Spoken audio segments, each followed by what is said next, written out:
Taking a look at today's interest rate markets, let's look at the 10-year note futures as they're experiencing selling pressure today.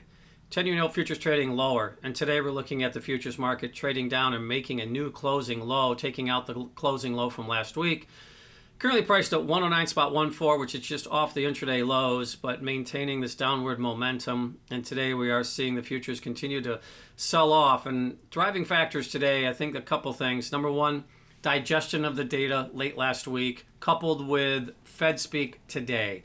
Now, yesterday there was a holiday, but today we had several Fed officials talking, and the tone appears to have shifted post-meeting as we now have several Fed officials coming out and discussing policy moving forward. And it appears to be a little bit more hawkish in tone and basically, again, data-driven, and that therefore indicating that not necessarily sure how this rate cutting cycle is going to unfold into 2025, potentially even putting rate cutting on hold as they evaluate the data here the next couple of months. So I think that's one of the primary drivers as to why we're seeing the selling pressure here today.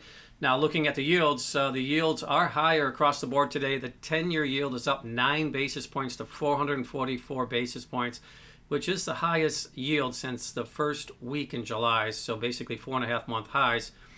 And we're looking at the yield curve moving higher across the entire curve today, from the short end of the duration all the way out to the 30-year, higher and pretty much higher in unison across the yield curve, particularly when you get to the twos out to the 30s, where we're seeing yields higher by 8 to 9 basis points pretty much across that part of the curve. So heavy selling pressure here, moving yields higher. In the case of the 10-year note, we're seeing the prices moving to a 5.5-month low for the futures market.